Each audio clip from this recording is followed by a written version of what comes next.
어느 날 배고픈 여우 한 마리가 먹을 것을 찾아 돌아다니고 있었습니다. 그러다가 포도밭을 하나 발견합니다.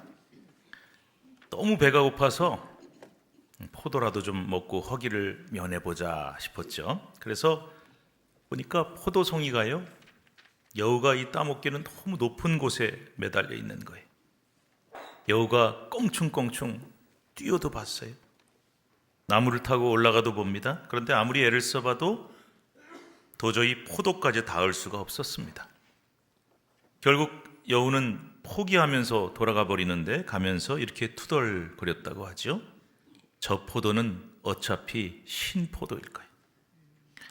우리에게 잘 알려진 이솝우화에 나오는 여우와 신포도 이야기입니다. 그런데 제가 잘 몰라서 여러분께 한번 묻고 싶은데요. 이 포도가 정말 신포도였을까요? 네, 이 포도가 정말 덜 익은 신포도였을까요?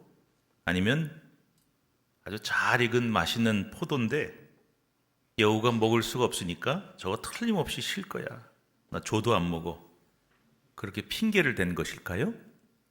제가 잘 몰라서 물어보는 거니까 여러분 좀 가르쳐 주세요. 예, 후자이겠죠. 그죠? 그래서 참 맛있는 포도인데 지가 못 먹으니까 저거 틀림없이 실 거야. 그래서 이게 흔히 이 여우와 신포도 우화가 이런 교훈을 가지고 있다 그래요. 무엇인가를 원하는데 그것을 가질 수 없을 때 원하지 않는 척을 하는 것이다. 혹은 못하는 일에 대해서 이런저런 핑계를 대고 있는 모습을 뜻한다고 합니다. 심리학에서도 이런 현상을 신포도 기제라고 부른다고 해요. 그래서 내 능력 부족이나 노력 부족을 인정하지 않는 거예요. 내가 능력이 안 돼서 못해, 노력을 안 해서 못해, 근데 그거 인정 안 하고 늘 남 탓을 하고 환경 탓을 돌리는 그런 지나친 자기 방어 기제, 자기 합리화를 뜻하는 그런 이야기라고 합니다. 성경에도 여우가 나와요. 여우가 총 몇 번이나 나오나 한번 제가 세봤습니다. 그렇다고 해서 창세기부터 요한계시록까지 다 읽으면서 세기는 너무 시간이 오래 걸려서 요즘 세상이 좋아졌습니다. 그 성경 프로그램 낱말 하나 넣어보면 다 나와요. 근데 생각보다 많이 안 나오더라고요. 구약에 5번, 신약에 3번, 총 8번밖에 나오지 않습니다. 그런데 그 중에 하나가 아주 유명한 말씀이 아가서에 등장하는데, 아가서 2장 15절에 이런 노래가 나오고 있어요. 우리 한번 같이 읽어봅시다. 시작. 우리를 위하여 여우 곧 포도원을 허는 작은 여우를 잡으라. 우리의 포도원에 꽃이 피었음이라. 여우가 나오죠? 근데 여기 나오는 여우는 그냥 여우가 아니에요. 포도원을 허는 작은 여우라, 이렇게 나와 있어요.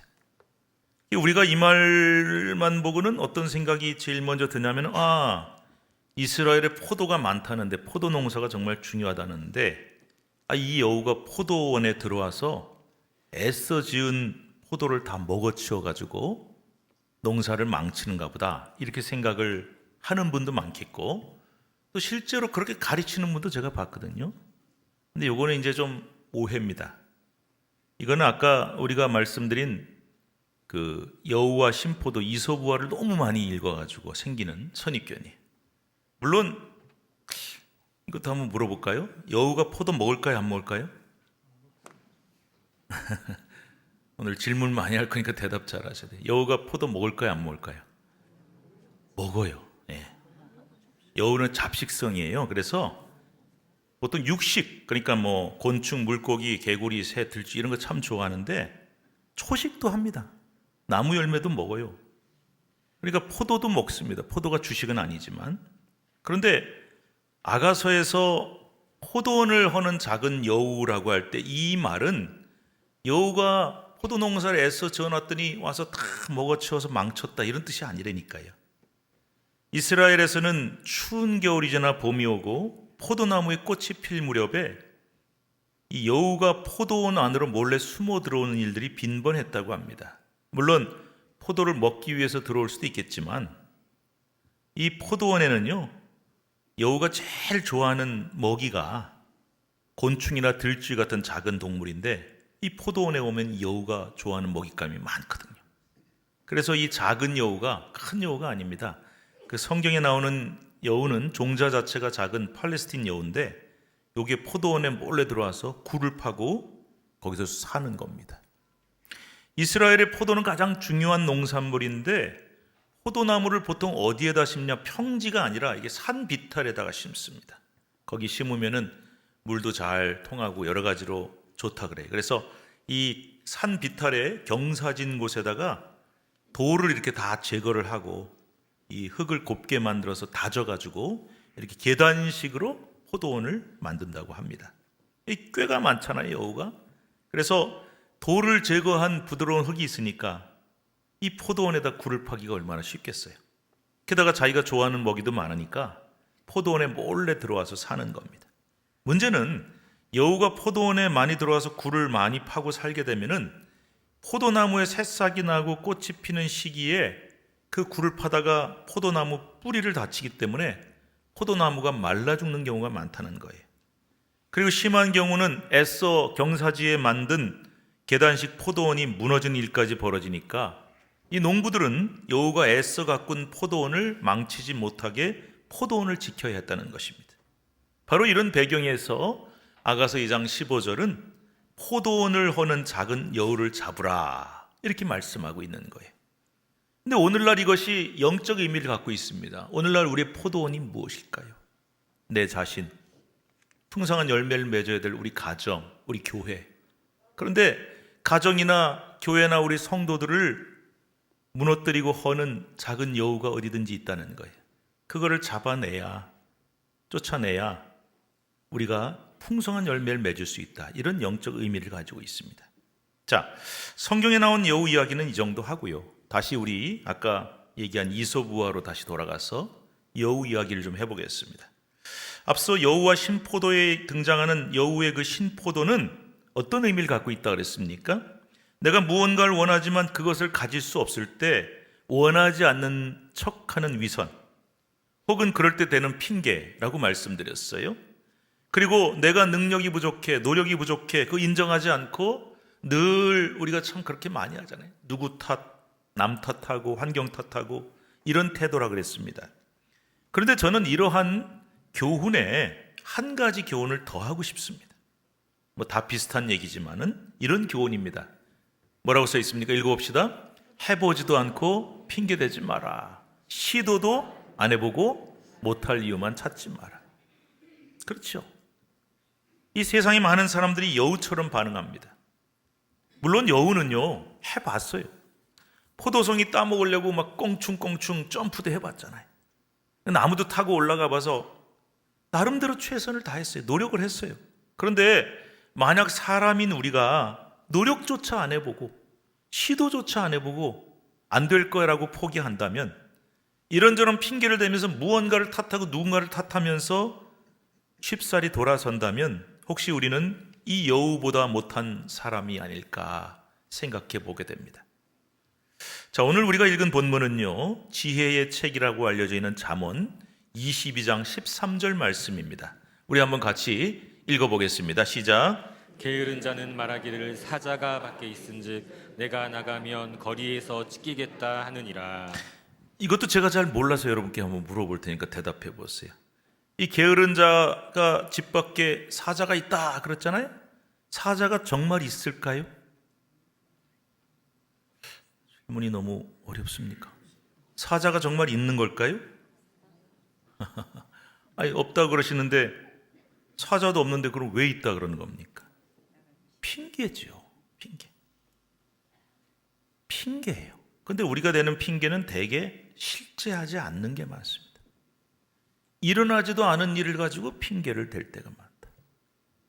그래서 지혜의 책 잠언은 여기 말고도 여러 차례 게으름과 나태함에 대해서 엄히 경계하는 말씀을 많이 기록하고 있는데, 그 중에 대표적인 말씀 잠언 26장 14절 15절.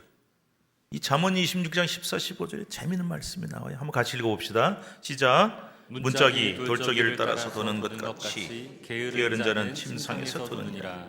게으른 자는 그 손을 그릇에 넣고도 입으로 올리기를 괴로워하느니라. 여러분 재밌잖아요. 게으른 자의 특징, 일 안 해요. 그리고 침상에 침대에 누워서 뒹굴뒹굴뒹굴 하는 것 좋아해요. 근데 그 모습이 마치 뭐와 같다고 비유하고 있느냐? 문짝이 돌저귀를 따라서 도는 것과 같다. 여러분 혹시 돌저귀가 뭔지 아세요? 별로 없으실걸요? 옛날에 나무로 이렇게 문을 만들었단 말이에요. 그러면 이 문이 이렇게 열리고 또 닫히고 할 때 돌아가도록 쇠를 달았는데 요즘엔 이거를 뭐라고 부르냐면 경첩이라고 많이 불러요. 그래서 이 한옥에 있는 이런 그 나무문에 달려있는 저게 바로 돌쪽입니다. 그러니까 이 돌쪽이 경첩이 돌아가듯이 이렇게 돌아가듯이 게으른 자는 침대에 누워서 이리 뒹굴 저리 뒹굴 하면서 그렇게 누워있는 모습을 묘사하고 있는 거예요. 또 게으른 자의 특징이 뭐냐? 손을 그릇에 넣고도, 밥그릇에 손 넣고도 이게 귀찮은 거예요. 들어 올리는 게. 그래서 차라리 굶고 말지. 그런다는 겁니다. 이 정말 우스운 말씀이죠. 자, 마찬가지로 우리가 오늘 읽은 본문에 나오는 게으른 자도 지금 일이 하기 싫은 거예요. 집 밖에 나가기도 싫은 거예요. 꼼짝도 하기 싫은 거예요. 뒹굴뒹굴 누워있고 싶은 거예요. 그래서 뭐라고 핑계를 대는 겁니까? 지금 밖에 나가면 뭐가 있다? 사자가 있다. 나가면 그 사자한테 나 찢겨 죽을 거다. 그래서 나는 절대 안 나가고 집에 있을 거다. 사자는 실제로 존재하는 게 아닙니다. 실체도 아닌데 사자 핑계를 대면서 있지도 않고 존재하지도 않는 일, 혹은 이미 일어나지도 않은 일들을 이유로 대면서, 핑계로 대면서 게으르고 나태하게 살아간다는 것이죠. 그러므로 게으른 자의 사자라는 표현은 마치 여우의 신포도와 같은 핑계인 것입니다. 하기 싫어서 되는 핑계, 혹은 하지 못하는 것이나 능력이 안 되는 것을 인정하지 않아서, 인정하기 싫어서 되는 핑계를 뜻합니다. 지금 이 시간에 여러분께 묻겠습니다. 제가 오늘 질문을 많이 하겠다 그랬죠. 나의 사자는 무엇입니까? 또 나의 신포도는 무엇입니까? 여러분, 안 될 이유를 찾으면 끝도 없어요. 제가 전에 설교하면서 이런 말씀을 드린 적이 있거든요. 저는 웃으라고 얘기하는데 아무도 안 웃으시더라고요. 굉장히 당황스러웠는데 한 번 더 기회를 드릴 테니까, 안 될 이유, 못할 이유를 찾으면 몇 가지가 되냐? 5만 가지가 있다는 거예요. 여전히 못 알아들으시는 분이 계신 것 같습니다. 5만 가지가 있다. 그래서 이게 지금 안 될 이유가 몇 개지? 못할 이유가 뭐지? 이거 찾기 시작하면은 한두 가지가 아니에요. 수십 가지도 아니라 한 5만 가지 된다는 거예요. 그러니까 안 될 이유를 찾고 못할 이유를 찾는 사람은 그 이유가 너무 많아서 결국은 절대 못한다. 아무것도 못한다. 그러면서 그는 이렇게 말하죠. 저 포도는 틀림없이 신포도일 거예요. 집 밖에 나가면 틀림없이 사자가 있을 거예요. 그런데 여러분께 묻겠습니다. 정말 안 될 이유가 너무나 많고 못할 이유가 너무 많아서 그건 못하는 걸까요? 그렇지 않아요. 할 마음이 없는 겁니다. 의지가 없는 거예요. 그러므로 잠언에 나오는 이 게으른 자는 사실은 그냥 일반적인 게으른 자, 나태한 자라기보다는 의욕이 없는 사람이고요, 의지가 없는 사람을 뜻한다고 봐야 하는 것이죠. 그래서 우리가 이 두 가지를 꼭 구분을 하셔야 돼요. 정말 이게 할 수 없는 일이냐, 아니면 할 의지가 없고 마음이 없는 거냐. 신기하게도 후자가 참 많습니다. 할 마음이 없고 할 의지가 없어서 못하는 게 훨씬 많아요. 그런데도 우리는 계속해서 이유를 찾고 핑계를 대는 거죠. 자, 그러므로 우리는 안 될 이유부터 찾으시면 안 됩니다. 오히려 될 이유부터 찾으셔야 합니다. 우리 크리스천들은요, 내가 능력이 있고 탁월하고 뭐든지 할 수 있어가 아니라 어떤 일이 생겼을 때 이거를 내가 해야 될 이유가 뭐지? 하나님이 원하시나? 내가 신앙적으로 해야 될 일일까? 그러면 이 일이 될 이유부터 찾으세요. 이 일을 해야 할 이유가 뭐부터 찾으셔야 된다는 거예요. 그러므로 우리가 반드시 극복해야 될 아주 잘못된 습관이 하나 있습니다. 해보기도 전에 안 해야 될 이유, 못할 이유부터 찾는 습관. 여러분, 이런 습관 가지게 되면 부정적인 삶의 지름길이, 항상 삶이 부정적이. 나도 못하고 너도 못하고 우리 다 못해. 이런 나쁜 습관을 가진 사람들이 아주 자주 하는 말이 있어요. 한번 보여줘 보세요. 이거 어디서 많이 듣던 얘기 같은데 나도 참 많이 하는 말인데. 네, 한번 같이 읽어봅시다. 시작. 난 안 돼. 우리 집안은 안 돼. 우리 교회는 안 돼. 네. 그런 말 참 많이 있습니다. 난 안 돼. 우리 집안은 안 돼, 안 돼. 우리 애들 안 돼. 제가 어디 다른 교회 다니는 성도를 만나봤어요. 그래서 제가 그분한테 그 교회는 그거 어떻게 하냐 그랬더니 딱 한마디 하시더군요. 목사님, 우리 교회는 안 돼요. 자, 그렇다면 이런 말을 하는 분들께 저는 꼭 물어보고 싶어요. 예, 해봤습니까? 해보기는 한 겁니까? 해보고 난 다음에 이거 해야 되는지 안 되는지, 예? 나는 되는지 안 되는지, 우리 집안은, 우리 자식들은 되는지 안 되는지, 우리 교회는 되는지 안 되는지 판단한 거냔 말입니다. 현대그룹의 창업자인 고 정주영 회장, 유명한 분이죠. 그런데 이분이 남긴 말 중에 유명한 말이 하나 있어요. 뭐냐면은 이봐, 해봤어? 이 말이라 그래. 현대조선을 만들던 1972년 당시에 세계 최대의 조선소를 짓겠다는 그의 말 듣고 모두가 아랫사람이든 옆에사람 다 얘기합니다. 미쳤구나. 미쳤죠. 1972년이 지금 우리나라가 어떤 시대인데 세계 최대의 조선소를 지어요. 다 미쳤구나, 안 된다. 그러면 이 자신이 어떤 계획을 얘기하는데 안 된다는 답변이 돌아오면 그는 입버릇처럼 이렇게 말했다고 합니다. 뭐라고 말했다고요? 이봐, 해봤어? 이 말이 그의 트레이드 마크가 되었어요. 근데 저는 이 얘기를 듣고 이런 생각이 들었습니다. 우리 성도들이 만약에 입버릇처럼 난 안 돼요, 우리 집안은 안 돼요, 우리 애들은 안 돼요, 우리 교회는 안 돼요 하면 하나님이 우리한테 틀림없이 이렇게 말씀하실 것 같아요. 뭐라고 하실까요? 이봐, 해봤어? 해보기는 하고 그렇게 말하냐는 거죠. 도전이나 해보고 노력이나 해보고 최선이나 다 해보고 그렇게 말하냐고 아마 그렇게 반문하실 겁니다. 우리의 마음이나 의지가 없을 때 되는 핑계들, 신포도나 사자들이 너무 많아요. 특별히 우리가 신앙생활하면서 참 핑계 많이 됩니다. 제가 대표적인 거 말씀드려 볼까요? 저는 나이가 너무 어려요. 너무 젊어서 못해요. 거꾸로 제가 목사님 나이가 몇 살인데요, 저는 나이가 너무 많아서 못합니다. 이런 분들은요, 젊었을 때는 젊어서 못하고 나이가 들면 너무 나이가 들어서 못하고 평생 못합니다. 이런 말도 많이 합니다. 먹고 살기 힘들어서 바빠서 일해야 돼서 못합니다. 거꾸로 너무 일이 잘 돼서 너무 잘 나가서 제가 바빠서 못합니다. 이런 분들은요, 먹고 살려고 힘들어서 못하고 좀 살만하면 사업 잘 되고 바쁘면 바빠서 못합니다. 고로 평생 못합니다. 몸이 건강하지 못해서 못합니다. 몸이 약해서 못합니다. 거꾸로 건강을 위해서 운동도 해야 되고요, 그 건강한 몸으로 할 일도 너무 많아서 제가 못합니다. 이런 분들은 몸이 안 좋을 때는 아파서 못하고 건강해져도 못합니다. 너무 할 일이 많아요. 평생 아무것도 못합니다. 하나만 더 예를 들어볼까요? 애가 너무 어려서 못합니다. 거꾸로 애가 너무 커서 못합니다. 이런 사람은요, 애가 어렸을 때는 어렸으니까 키워야 되니까 못하고, 크니까 대학 보내야 돼서 못하고, 더 커서 시집장가 보내야 돼서 못하고, 그 다음에는 나이 든 다음에는 손자 손녀 봐야 돼서 못하고, 평생 못하죠. 평생 못하죠. 얼마 전에 이런 책 제목을 하나 봤습니다. 울산에 있는 어느 자그마한 시골 마을에 젊은 목사님이 교회를 개척하게 됐어요. 친구들이나 주변 사람들이 다 그럽니다. 아유, 왜 거기다가 개척을 해요? 그 시골 마을에.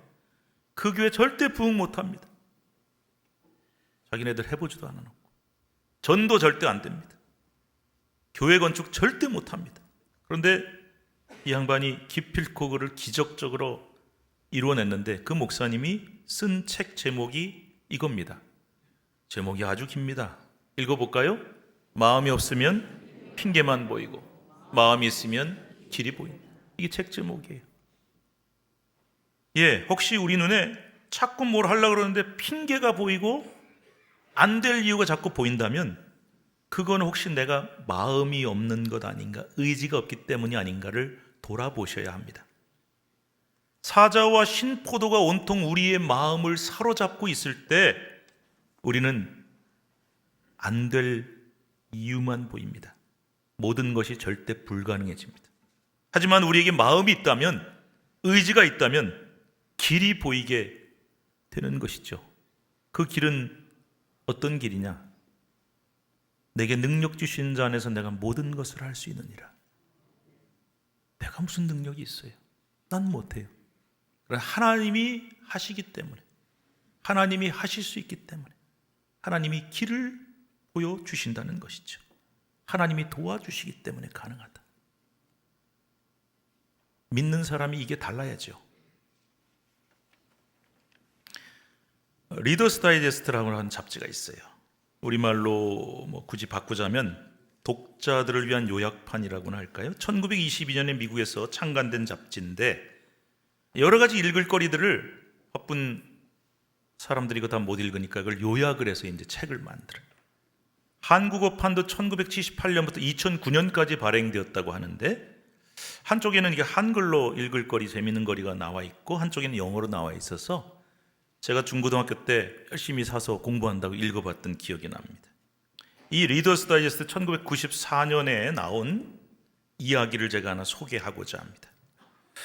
미국에서 있었던 일인데요.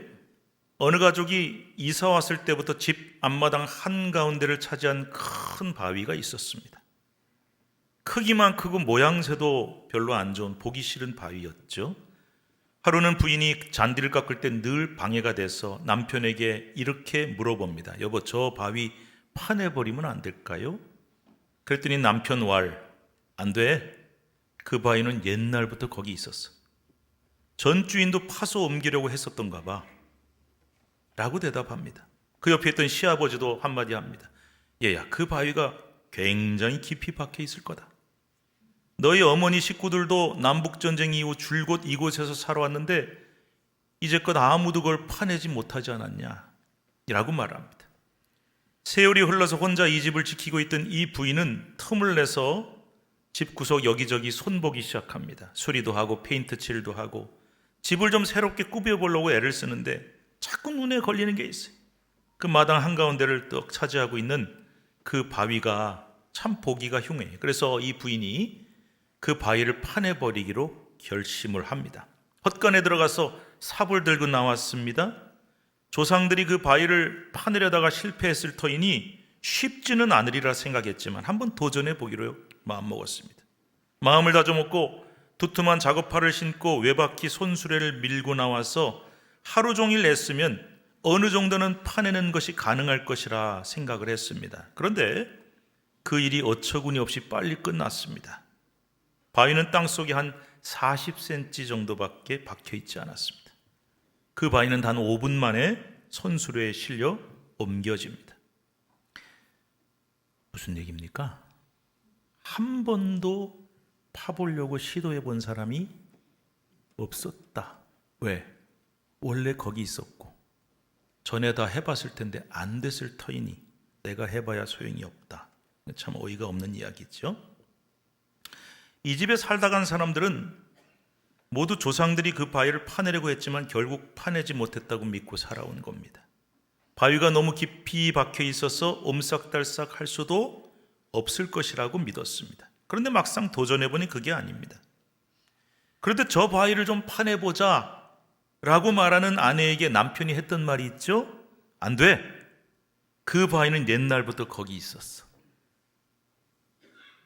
이게 바로 여러분 여우의 신포도가 아닐까요? 우리는 이런 말을 얼마나 많이 하고 살아갑니까? 저 포도는 틀림없이 실 거야. 또는 안 돼. 그 바위는 옛날부터 거기 있었어. 심지어 우리 크리스천들 중에서도 신앙생활 하면서 난 안 돼. 우리는 못해. 혹은 이런저런 이유 때문에 우리는 절대 안 돼. 저거 틀림없이 안 될 거야. 그런 소리 참 많이 하고 살지는 않는지요. 그렇다면 우리는 그나마 포도를 얻겠다고 뛰어보기라도 한 여우보다도 못한, 삽을 들고 수레를 끌고 노력을 해본 부인만도 못한 성도가 아닐까요? 개인뿐만이 아니라 교회도 마찬가지예요. 저는 지금까지 많은 교회를 경험해 보았습니다. 모교에서 신앙생활을 시작해서 목회자로 또 담임 목사로 꽤 많은 교회를 경험해 봤는데요. 신기한 것은 교회도 성격이 있어요. 교회마다 성질이 있고 특성이 다양해요. 어떤 교회는요, 어떤 성질이 있냐면, 어떤 성격이 있냐면은, 어떤 일이 생기면 성도들이 그런 얘기를 참 많이 해요. 어떻게든 좀 해봅시다. 일단 해보고 나서 얘기합시다. 이런 분위기. 근데 반면에 어떤 교회는 좀 새로운 걸 해보려고 그러면은 안 될 이유가 참 많습니다. 제가 제일 많이 들었던 얘기가 이거예요. 우리 교회는 그런 거 해본 적 없습니다. 우리 교회 역사 50년, 70년, 100년 동안 한 번도 그렇게 해본 적이 없습니다. 이 말은 무슨 뜻일까요? 앞으로도 안 합니다. 이 말은 마치 안 돼. 그 바위는 옛날부터 거기 있었어. 라는 말처럼 들립니다. 우리는 원래 그런 거 안 해봤기 때문에 앞으로도 절대 안 할 거고 우리는 영원히 안 할 거야. 그러니까 말 꺼내지 마. 라는 말과 똑같지 않습니까? 이 교회는 영원히 새로운 것을 해볼 수 없습니다. 영원히 변화될 수 없습니다. 뿐만 아니라 제가 이런 말도 참 많이 들어봤네요. 같이 읽어봅시다. 우리 교회는 환경이 안 좋아요. 동네가 별로예요. 상황도 안 좋고 능력도 안 돼. 우리 교회는요, 주변에 사람들 많이 살지도 않고 아파트도 없고요, 환경도 안 좋고 동네도 별로고, 그러니까 성도들이 가난해서 헌금도 못하고 상황도 안 좋고 능력도 안 돼요. 자, 그러면 제가 여러분께 또 하나 묻겠습니다. 방금 얘기한 문제가 다 해결이 되면 그럼 그 교회는 뭐든지 할 수 있는 교회가 될까요? 그렇지 않습니다. 앞서 말씀드린 대로 환경이 안 좋아서 못해. 근데 갑자기 교회 주변이 막 개발이 돼서 아파트가 올라가고 상황이 좋아지고 환경이 좋아졌어요. 그때가 되면 또 안 될 이유가 또 생깁니다. 아니, 정확히 말씀드리면 안 될 이유가 또 보입니다. 그때 가면 우린 또 이것 때문에 안 돼. 이게 다 여우의 신포도인 것이죠. 그런 마음을 가지고 있는 교회는 어떤 변화가 일어나도 새로운 것을 할 수가 없어요. 그 교회에 변화가 없어요. 우리 교회가 오랫동안 주일 찬양 예배를 저녁 7시에 했잖아요.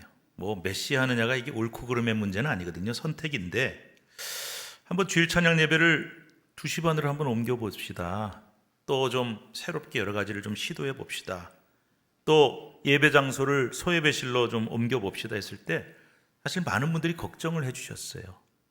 근데 그게 뭐 나쁜 게 아니고 교회를 걱정해서 다 하시는 말씀이니까 너무 고마운 말씀이죠. 근데 제가 그때 길게 설명하지 않았습니다. 딱 한마디 했습니다. 이렇게 말했어요. 일단 해봅시다. 안 해보고 안 될 이유부터 찾지 말고 일단 해보고 그 다음에 얘기합시다. 왜? 해봤는데 부족한 게 있어. 그러면 채우면 되고 또 수정해 나가면 되고 개선해 나가면 돼요. 그런데 안 될 이유 찾으면 영원히 못하지요. 제가 여러분 제 성격이 뭐 그렇게 아주 진취적이고 뭐 전부 나를 따라오세요 막 앞장서 나가고 그런 스타일 아니에요. 저는 좀 소극적이기도 하고 좀 두려움도 많은 사람. 근데 이 성격 갖고 목회를 못 하겠더라고요. 그래서 제가 이렇게 하면 안 되겠다. 그래서 어떤 마음을 품었냐? 해보자. 잘못된 것만 아니라면 해보고 그리고 바꿔나가고 고쳐나가고. 저는 앞으로도 그런 마음으로 목회하려고 합니다. 물론 정말 안 될 때도 있겠죠. 정말 못할 때도 있어요. 아무리 해도 안 될 때가 있어요. 하지만 해보지도 않고 못한다고 하지는 말았으면 좋겠습니다. 나의 신포도, 오늘 설교 제목 보시면서 이 뭐냐, 무슨 뜻이냐 그런 분 계셨을 거예요. 나의 신포도, 우리의 신포도가 뭔지를 알고 그게 극복이 돼야 희망이 있는 거예요. 왜? 나는 못해요. 여러분, 제가 무슨 자신만만해서 이런 얘기하는 것이 아닙니다.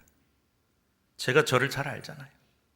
저는 안 될 이유가 많은 사람이에요. 다 따지고 보면 저는 이 자리에 서 있을 수도 없어요.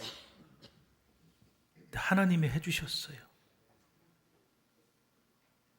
저의 희망은 하나님이에요. 그래서 우리가 이 신포도, 우리의 신포도를 극복해야 거기 희망이 있고 변화가 있고 새로운 것이 가능해지고.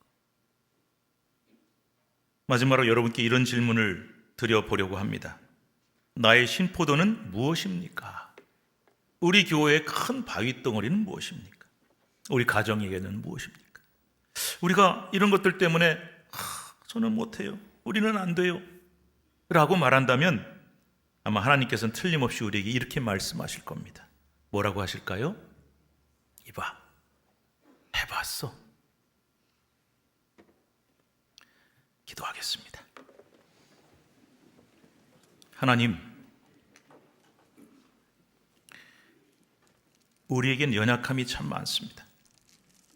나를 봐도, 우리 가정을 보고, 자녀를 봐도, 우리 교회를 봐도 안 될 이유, 못할 이유가 너무나 많습니다. 그런데 우리는 하나님을 믿는 사람들이기 때문에 내게 능력 주시는 자 안에서 모든 것을 할 수 있다는 믿음이 있습니다. 나는 안 되지만 하나님은 하십니다. 우리는 할 수 없지만 하나님은 하실 수 있습니다. 이 믿음이 있어야 이 험한 세상 속에 하나님을 기쁘시게 하는 삶을 살 수 있고, 우리 가정이, 우리 가족과 자녀가, 우리 교회가, 이 나라가 하나님께 쓰임받을 수 있는 줄로 믿습니다. 안 되는 이유부터 찾고 못할 이유부터 찾는 우리의 연약함이 아닌 하나님이 도와주시니 길을 찾고 가능성을 바라보며 해야 될 이유를 찾아 변화되고 새로워지고 하나님이 기뻐하시는 길을 걸어갈 수 있는 우리의 모습이 되게 하여 주옵소서. 예수님의 이름으로 기도드리옵나이다. 아멘.